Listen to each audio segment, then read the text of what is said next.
Welcome back to Entrepreneur Money Stories. Are you ready to kick off 2024? Well, grab your planners and get ready because we're diving into what's in and what's out for this year. I've got some unpopular opinions to share with you today. I'm Danielle Hayden, and if you're anything like me as a CEO and business owner, you're probably still recovering from last year's roller coaster ride. But today we're going to start to look forward and set ourselves up for success with some key tips that will make the difference. It's time to put down those spreadsheets and step away from AI because it's time to get real. Let's dive into what's in and what's out for 2024. Victoria, welcome back to the show. Thank you for doing this with me. Thank you for having me. I'm super excited about this episode. And if this goes well and the audience wants more, we should totally do like another hot takes episode. Yes, for sure. I'm in for it. I've got lots of unpopular opinions, so we can. We could be here all day. Yeah. Well, we did the 2023 kind of recap email. We used our Kickstart Accounting Inc. framework, our financial goal setting worksheet framework on how to reflect on last year. So what's working, what's not working. When you and I did Kickstarts, we actually even added to that was kind of what's coming up in the short term, next 30 days that we need to be aware of right away. I thought that was a interesting take on that we didn't cover on the podcast. So I wanted to add that in. But I loved going through that experience and then sharing that with the audience of kind of what we learned. But now we got to jump into 2024. And rather than just doing kind of trends and predictions, we're jumping on the what's in and what's out. I'm usually not a trend rider, but I'll take this one. Yeah. And I was really proud of you, Danielle, for even like being in the know in this trend. For those of you who don't know how much Danielle hates social media, it's a lot of work for her to be in the know on some of those social media trends. So let's all give her a very big round of applause. Thank you. I appreciate it. This one I'm excited for because I think there's a lot of trends that I saw last year that as people were talking about it at the first quarter of 2023, didn't speak up, and I wish I would have.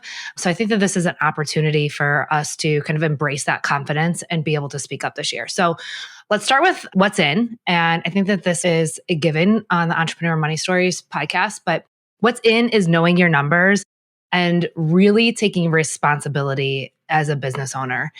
We have quite literally actually a fiscal responsibility once you sign that LLC paperwork to manage this business that you've created, that you started. And the number one thing, the best thing that we can do, and this is regardless of what year it is, but I think especially as we elevate as business owners, is to know your numbers, look at them on a regular basis, and really use them to manage your business. Yeah, I think it's really noteworthy to point out that like no one can do it but you. As a business owner, unless you are building a team and assigning those items, but at the end of the day, it's your responsibility and no one will take care of your business like you do. Absolutely. And I think that this is like a slide right into AI. So we have been talking about AI for a long time, but especially it got so much buzz in 2023. And I've kind of been sitting back and watching to see how AI would play out, done a lot of continuing education in the accounting field and just watching how entrepreneurs are using AI. And I think as business owners, we're trying to have AI replace these really, really important roles, such as accounting and marketing. So I just want to be clear that as a team here at Kickstart Accounting, we don't use AI in our bookkeeping. And I think that's really important to note that we believe in the human touch and that we believe in humans' ability to think strategically and to use strategic thinking in bookkeeping and accounting. And there's really not a place for AI when it comes to your bookkeeping, when it comes to your taxes, when it comes to your accounting. AI is not accurate, and that is why we don't use it at the firm. So let's embrace AI, right? Like there's a lot of fun stuff that we could be doing with AI, but let's not use it to replace important roles. Yeah, I like to think of AI as like a little helper or a tool. It will never replace people. It just can't. And if it does, that's when it's scary. Yeah, it is when it's scary. But, I know that when there was a lot of buzz, I think that my daughter's 18 and she like really, was kind of upset about it. Like, what is going to be the place for me in this world? And I just truly believe that as humans, yes, there's human error, but we need our strategic thinking in order to do bookkeeping accurately. We need our thinking in order to be able to connect with other human beings. Like, I write every single outline for the podcast. Everything comes from like my heart, my creativity, our clients' questions. We might use ChatGPT to reword things or help summarize something, but it's really our ideas and thoughts. And just one other, I will not turn this into an AI episode. We have one recorded, I promise. But the other piece of this is that we don't know how AI and ChatGPT, how the fallout is going to be on the information that we are putting into ChatGPT. I feel very strongly that we are creating the algorithm, like we are putting in the information, and I don't want to give ChatGPT my free information. I don't want to give them my free content, and I will never put any of our clients' financial data or information into ChatGPT or any other AI tool that's not for me or anybody else to give to those platforms. And so if you're working with another bookkeeping or accounting firm, I do suggest that you ask that question because they might not have that same level of respect for you and your data. Yeah, I highly recommend anybody do that because at the end of the day, one of our top priorities at Kickstart and something from, day one that I know was front and foremost in your mind was the security of our clients. So whether that's our internal processes, how we set up our clients, how we share information with our clients and how they share information with us, that's always been our number one. And that's something as AI grows and people are starting to take initiative with that if they're not disclosing that with their clients, that's really tricky. And I mean, I'm not going to speak to it legally, but those are really smart questions to be asking anybody, not only on your finance team, but your marketing team and so on. All right. So I promise I won't turn it into an AI episode, but I think that is definitely a trend that we need to watch for in 2024. Let's not replace key roles with AI. Let's be considerate to what we're using and why we're using AI. What's in? Not waiting, right? Like not waiting for your team to step up, not waiting for it to click, right? Like we're not waiting around anymore. We can't just ignore and avoid the hard stuff. So what's out is just ignoring the hard stuff. I didn't realize this 9 years ago when I started Kickstart Accounting, but money's freaking hard, right? Like, did you realize that when you started here? Definitely not. And I didn't realize when I first started with Kickstart how much business affects the personal and vice versa. So if you're ignoring those hard things in your personal life, you're going to ignore them in your business. Or if you're having a hard time at business, you're going to take it home with you. So when you're thinking about ignoring and avoiding the hard stuff, it's you as a person, not just your business. Yeah, your whole family, right? So, ladies and gentlemen, like we are done avoiding money as a topic. I know that it's hard. I empathize with you. I understand, but I also have faith in you. If you're an entrepreneur, you're a business owner, then you can do hard things. And each and every one of you, I want you to take like a vote in confidence in yourself and stop avoiding the hard stuff, right? Like that is out of style. We need to just dive in head first. Yeah, absolutely. And if you're already here and you're already listening to this episode, then you're like halfway there. Yeah, you're already getting started. All right, what else? So what else is in? Finding the right team, vendors, and systems to help you become a more efficient business owner. And what's out is DIYing your bookkeeping and the spreadsheets. We are allowed to ask for help. You do not have to do it all on your own, right? Like we can own our experience as a business owner and ask for other people to help us along the way. I share this with you guys a lot. When I was a CFO working in corporate, my CEO, he did not do everything. I was the CFO. He had a head of marketing. He had somebody in sales. He had people to arm him with the information that he needed to run the company. Now, I know that we're not all at that stage in our business and we don't have enough financial means, but we are not supposed to do this business alone, right? Like as visionaries, we cannot possibly do everything.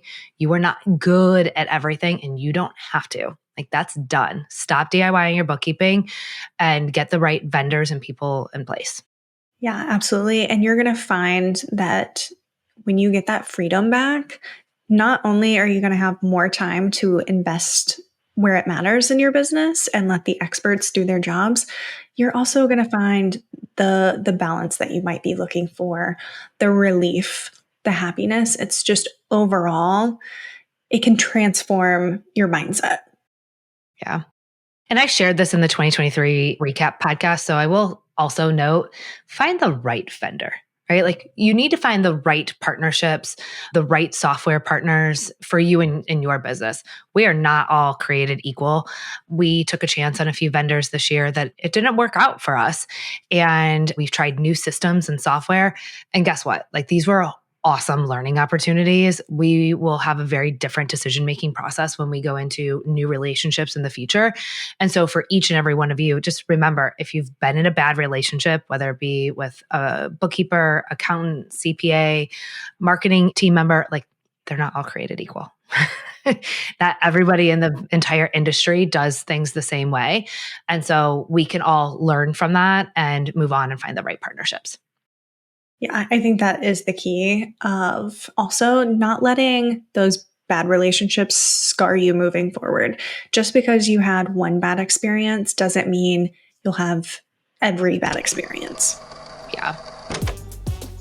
Have you heard yourself saying, I'm scared to invest money in my business because what if it doesn't come back? I don't know how much to pay myself, so I won't take a paycheck yet. I'm reinvesting in the business anyway. Or how about, I'm not going to spend any more money until I know exactly where my money is going. Well, let me tell you, you are not alone. In fact, we have heard all of these stories and more throughout the last 9 years at Kickstart Accounting Inc. And that is why we have created the Money Mindset Mastery Framework to finally unlock and overcome these stories, to finally feel confident in your financial decisions and pay yourself what you deserve. The first step to create a profitable and successful business is to first understand your money mindset. Find out your money mindset personality type by going to kickstartaccountinginc.com/quiz. I can't wait to hear what your money mindset type is. All right, what's in? When I was doing the research for our 2024 planning, one thing that kept on coming up was sustainability and our carbon footprint. And I still hear about business owners who are printing and highlighting, printing and trying to send receipts, printing and printing. And I think the number one thing that we can all agree on as business owners, and I think of a younger generation, that I want to stop the overconsumption. Like I want to stop the over purchasing, the overconsumption, the printing of every piece of material. Like we have a policy here at Kickstart that we actually don't allow our teams to print statements or any other client information in their homes. And I'm laughing because in your background is a printer, Victoria. I use that purely to print shipping labels. That's the only thing that ever gets printed here.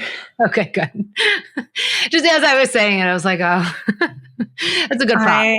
I do not print any Kickstart material other than shipping labels. But in general, right? Like I think we can all agree the overconsumption is out. Let's start thinking intentionally about what we're using and how we're using it. Yeah. As we're recording this, it's January 4th, and I see a lot on social media this time of year of no spend January. Everyone is recovering from the holidays. And I know that's like a really trendy thing to do. And it can be a great way to reset for the new year. But when we say each one of these items, we mean all the time. We don't just mean no spend January. We want to give you these ideas and speak on these things as throughout the year, sustainable practices. And so when we talk about these things. We're not just doing it right now. I know that this is a trend, but we're not doing it to be trendy. So I just want to let everybody know that this time of year, it's a big topic, but I want to challenge everybody to make long-term changes. Yeah, I think that New Year's resolutions at this point has gotten a bad rap. Like as I'm seeing them all come out, I'm like, oh, guys, I get it. But like, can we just have permission to change too? Like, can't it just be a fresh start where we all have permission to reinvent ourselves? Like, also, resolutions are okay. It's okay to aim for something new. And if you fell off on January 15th and you started printing something or purchasing something, or you're doing dry January and you had a glass of wine, like, who cares, right? Just jump back on. Then that's why we talk so much about setting intentions, because we can like retune into that intention throughout the entire year. So I want to just encourage you to retune into this throughout the year. Like, what does your carbon footprint look like as you go throughout 2024? All right, what's next? We have in is real collaboration and relationships, making financial decisions with your core values. And what's out is not knowing who you are and your money personality type. So let's kind of put all of this together. I think when I think about AI and its place here is, how do we have real collaboration and relationships? And how do we make financial decisions that allow us to honor those relationships? I think the best place that we can do both of those is knowing what your core values are and using your core values to make every decision. Am I going to purchase this? Does this financial purchase align with my core values? Does it align with my goals? Who I decide to collaborate with and the relationships that I choose in business, I need to choose them with core values. And this is Kickstart's core values and then my own personal core values. And we did terminate relationships in 2023 for people who did not align with our core values. And that's something that we'll continue to do. We want to have meaningful relationships and meaningful collaboration, and it's with people who we align with.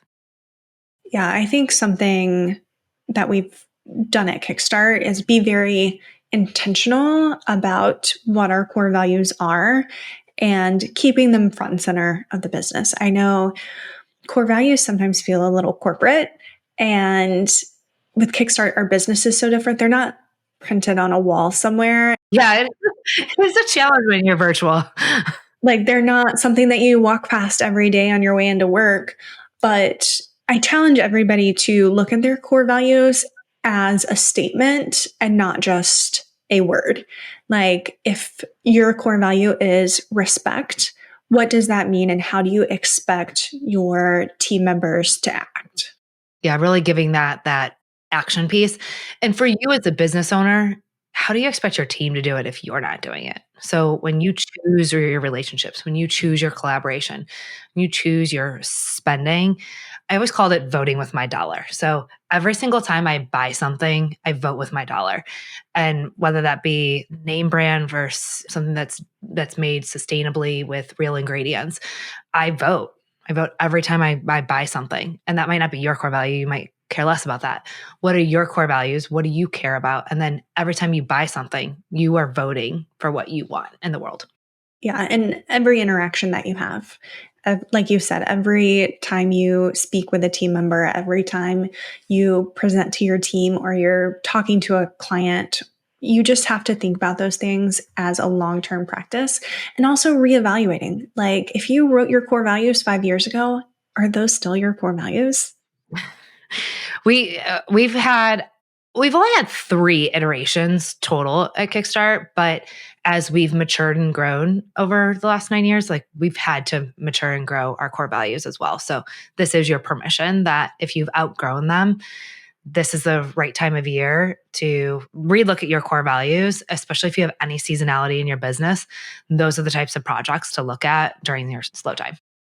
All right. So, what's in is investing in training for both you, the business owner, and your team. And what's out is perfectionism paralysis. I think that I didn't realize how many people really get stuck with the fact that if it's not perfect, that they literally can't release it into the world. right? Like it doesn't have to be perfect. I would rather release something that's a B plus and get it out and learn from it than waiting for something to feel like an A plus. Because just like because it's an A plus to me doesn't mean it's going to be an A plus to other people. And I need to let go of that perfection and just release things and let myself learn from it. Yeah, I'm a big reader. I know Danielle, you're getting into I reading. sure am. Um, but something that I like to equate this to is books. And you think about some of the greatest authors out there and how many editions of their books have there been? And a lot of times that first edition that might have some of the flaws in it are the most valuable. Yeah. All right. So we're seeking out the first editions in 2024. All right. What's in is consistency, and what's out is overcorrecting and changing every quarter. My word of the year was consistent for several years. And sometimes I was like, is that lazy, Danielle, that you keep on using the word consistent? But no, it's because I want to be consistent. And this was a big lesson for me at Kickstart. And I've shared with you guys, I'm in a business group called EO. And a lot of what I've learned throughout the years has been from that organization. And some of the greatest, most successful, largest businesses that I've met within that program preach consistency, staying true to what you do, how you do it, and who you do it for. And there has been so many shiny objects throughout the years, like so many shiny. It is really painfully difficult. Victoria's like gonna bust up laughing here because it is painfully difficult for me to stay consistent. I want to have every shiny object syndrome. I want to do what it feels exciting. I want to change our services. I want to offer more. I want to do more, and I want to be everything to our clients. Like there's times I'm like, we do the bookkeeping. Can't we do operations or maybe marketing back at, I go around and around. I'm like, we can solve so many problems. I'm like, no, we use bookkeeping as a vehicle to help business owners better manage their business. And staying consistent to that, like number one thing that we do, I think is why we've been able to generate success over the last 9 years. Yeah. I was keeping my poker face on for you, I know you Danielle. are. I was proud of you. You're just a quick start visionary. So, it happens, you reel yourself back in. But that's a great point is you can't be everything to everybody. And that is a lesson to learn in business and your personal life, especially for those of you who have kids out there. Moms are superheroes. I'm not personally a mom, but I know my mom tries to be everything for everybody. And I think women take that into business with them. Absolutely. Absolutely. And I've also seen our clients go through it. I was just on a client call last week where she had mentioned that she was going to pivot. And I use the word pivot really lightly because during COVID, the word pivot gained so much traction that so many business owners had to pivot. And I really offered her a lot of coaching questions around this because why are we pivoting? And do we need to pivot? When we look at our numbers and we're asking ourselves what's working, what's not working, what we want to do more of, what we want to do less of, yes, it's permission to change. But if we're changing every quarter and we're not giving anything a chance to actually really gain traction, your business is never going to actually gain traction. When we launched the courses, so for anybody who's new around here, we launched 3 courses last summer. And when we launched them, we had a conversation about, all right, if this doesn't work, if we don't sell any, like how long would we give it until we said, we're not going to move forward with this? And we had a long trajectory. Like I think we were saying like year, 2 years, like it's a long time. And that's because we understand that things take so much time, patience, and consistency. Yeah, I think I'm just like full of analogies today. I'm going to have one more. You've watched Friends, right? Everybody's watched Friends. You know, the episode where they're moving the couch and Ross is just yelling pivot, and the couch obviously does not fit up the staircase.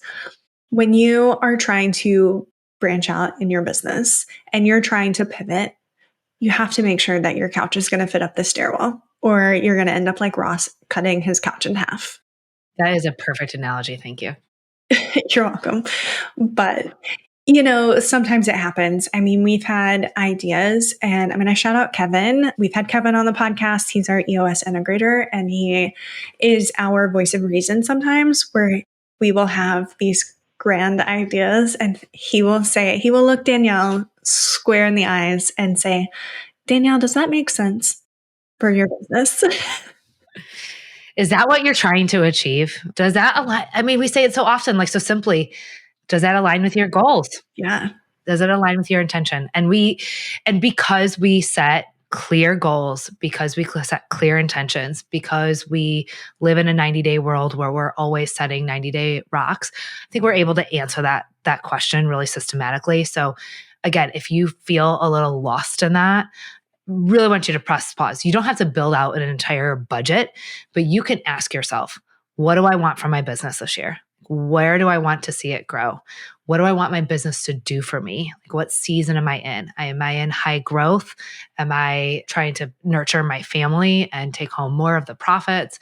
Am I in a season where I need balance? I need to hire some other team members to come on and help me run the business while I find some balance in my life. Really know what season of your business you're in and what you need your business to do for you. Yeah. I like to think of it as like, are you running your business or is your business running you? I am like, I've heard that quote before. And I think it's so easy for it to feel like a runaway train. And you have to like reel it back in, run your business. Don't let it run your life. So I'll share this with everybody. When I think about 2024, one thing that I want to do is just to slow down and enjoy the journey. Like Kickstart over here and highly caffeinated most days. Like I am up at 5 a.m. I love what I do. I get super excited. I will drink all this coffee and I'm like raring to go every day. But I have to slow down and just say, like, where are you going? Like literally, where are you sprinting off to? Slowing down, enjoying the journey, knowing where I'm going. So I'm with you, business owner. So I think what's in is slowing down, enjoying our journey, being super intentional as business owners this year. And I'd love to hear what everyone thinks about this episode. Did you enjoy our take on jumping on this trend? I think there's a lot of research that we've done, and I'm really excited for 2024. I think that we have less talks about recession. I think the economy has created a stabilization, and we have so many clients who are doing so many exciting, amazing things. And so I encourage all of you, if you're not hearing that story on whatever news outlets you listen to, here in entrepreneurship and small business, we are watching our clients grow and do amazing, amazing things. And so tune into entrepreneurship, because I truly believe in small business and that this is where the economy has an opportunity to grow. We literally never have a shortage of success stories. It's really amazing. Yeah, absolutely. All right. Don't forget to hit like and subscribe. We'll be coming back to you with lots of content through 2024. Got some amazing guests lined up. And if you need a topic covered, you can send us a message on Instagram. Just send us a quick DM at Kickstart Accounting. We'll see you next week.